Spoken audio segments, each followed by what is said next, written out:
I want you to explain to my audience and to the people who are watching about Islamophobia and this term. I really want to break this down with you because I'm very curious. First off, let's come to what I am, who I am. So I am an ex-Muslim. I was a Muslim at some point. I lived in a very religious Muslim family, was raised with it. I believed in it firmly. And at some point, I stopped believing in Islam and left the religion.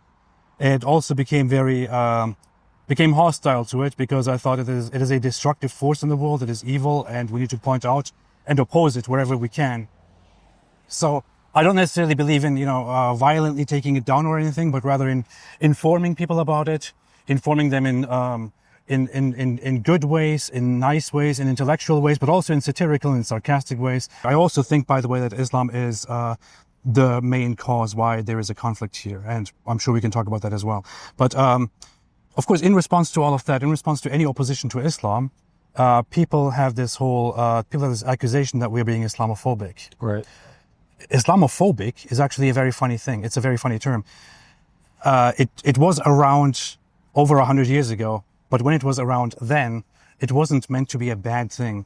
It was, so Islamophobia was explained as a fear that people have because of the invading Muslims. So it wasn't necessarily a bad thing to be Islamophobic, although sometimes people would use it as like, okay, you're just being a little bit Islamophobic here. We don't have that big of a problem right now. So later on, over the last 100 years, especially around the 60s and 70s and 80s, certain Arab and Muslim organizations picked up this idea to apply Islamophobia as a derogatory term to say, hey, you are being against Islam, you are against Islam, you are misrepresenting Islam, you have prejudices against Islam, and that means you're bad. That means you're ignorant, that means you're evil, you're misinformed, you're causing trouble. And the West started especially adopting this whole idea after 9/11, which is very ironic as well.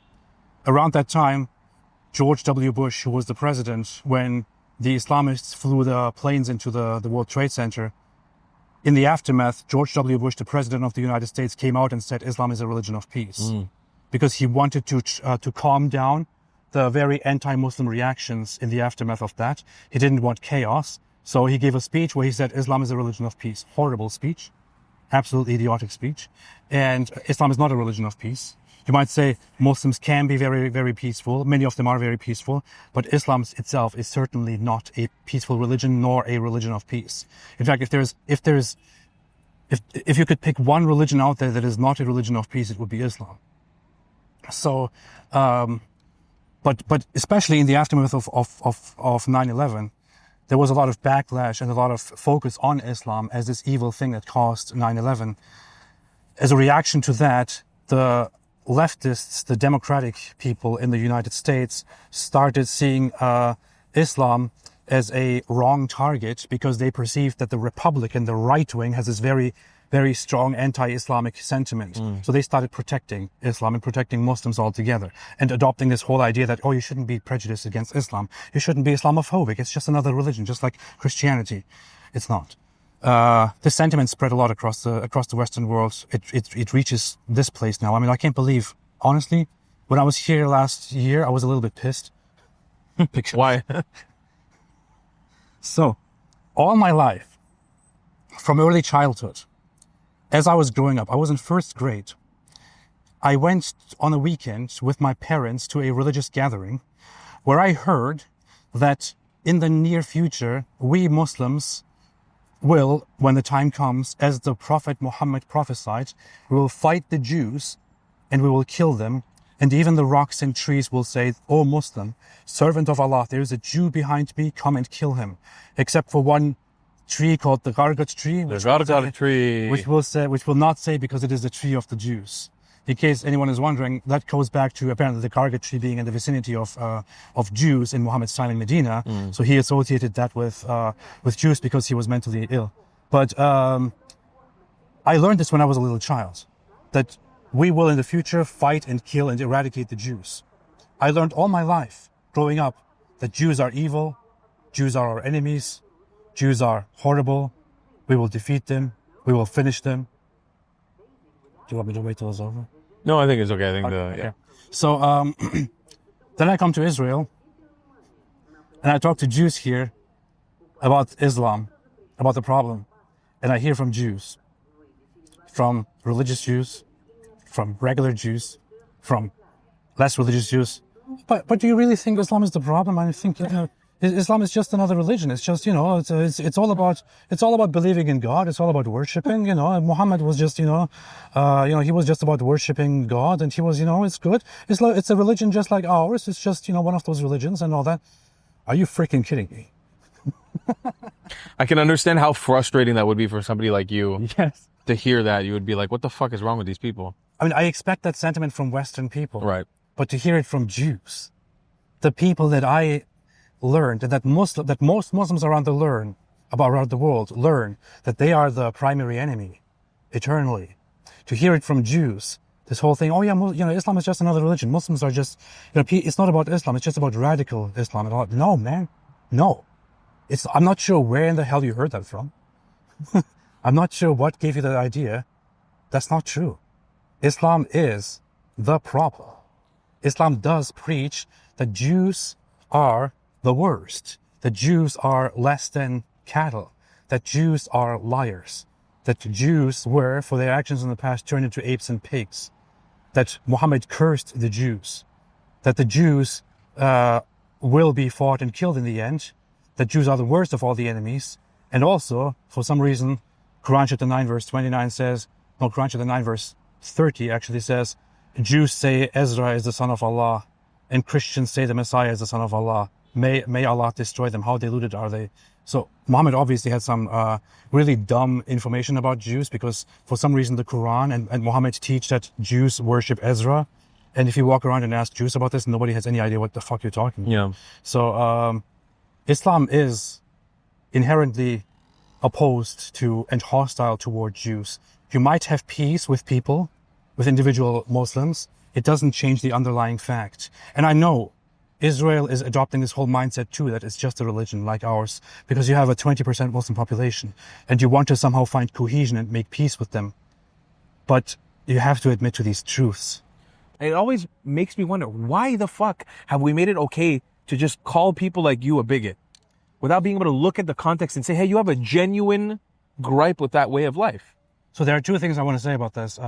There are so many things, but two things primarily. So you mentioned me, you mentioned Infidel Noodle and Terror Sultan, two very awesome people that I love a lot. We are ex-Muslims. I'm an ex-Muslim. So I am an apostate from Islam, which is why I call myself Apostate Prophet, just to, satirize the idea. But according to Islam, not just according to Muslims, not just according to radical Muslims or radical Islam, according to Islam, so its fundamental ideas, I need to be executed just for leaving Islam. That's terrible.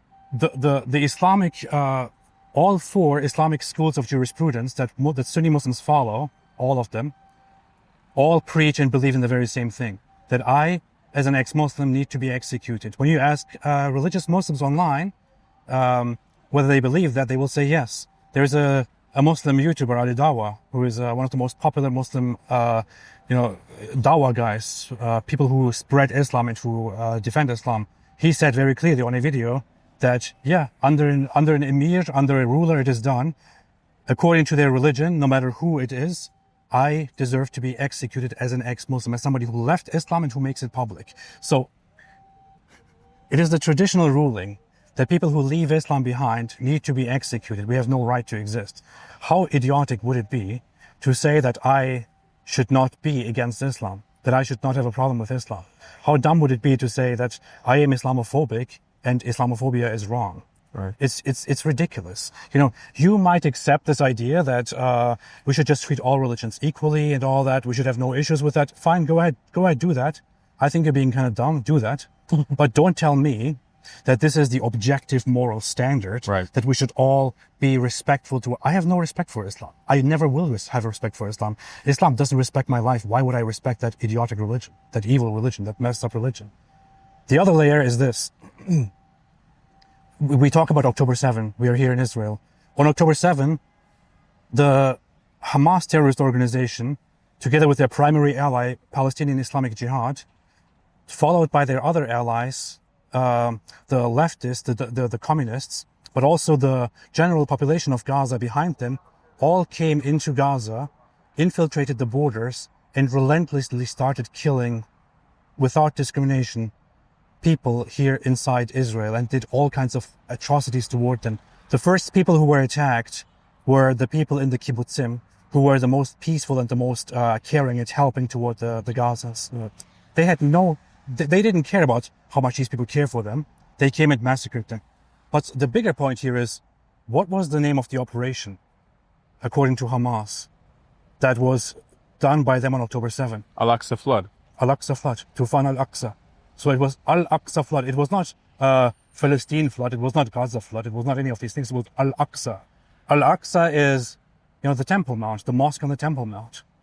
The whole mission of their attack on October 7 was not about, their rights or, lifting the blockade or, liberating their people. It was about taking over the Temple Mount and all of the land. It was clearly a religious statement meant to unite religious Muslims or, Muslims in general, and to go with them and to wage a religious war, a jihad against the Jews who are evil and who are the oppressors. In fact, they made it very clear. They said that their goal is to eradicate the Jews, to destroy Israel, to cleanse the filth of the Jews from Palestine, according to the words of Fathi Hamad, who gave a speech about this in 2018 during the peaceful March for Return and on multiple other occasions. So they don't make a secret of it. It is a religious war. Muslims around the world, if you ask them, they will generally support this religious war. You are dealing with a religion, sorry to say, that has this whole aspect. Hamas, in their charter, in their covenant, has it very clearly laid out that it is the Muslim duty to fight against the Jews and Israel. They have it in Article 7 of their charter, very clearly laid out, the hadith that I talked about, of Muslims will fight the Jews and kill them, and even rocks and trees will say there's a Jew behind me, come and kill him. They have this in their charter. So to them, they take their religion, their Islamic religion, seriously, and they want to wage a war and win. And Muslims around the world join them. Most Muslims around the world stand with Palestine and will usually say that they support October 7 or support the resistance. So please don't tell me that this is not about Islam. Don't tell me that I shouldn't be prejudiced about Islam. Don't tell me that I shouldn't have a problem with Islam. Islam is the problem. I appreciate your viewpoint very much. I really do. I mean, I think it's important for Israelis to listen to this, for Jews to listen to this, but also people who may disagree with you on the point. I think it's very important for them to listen to this to understand the nuance. And the biggest thing that rubs me the wrong way, like I said earlier, it was anybody who would dare to judge you based on that principle.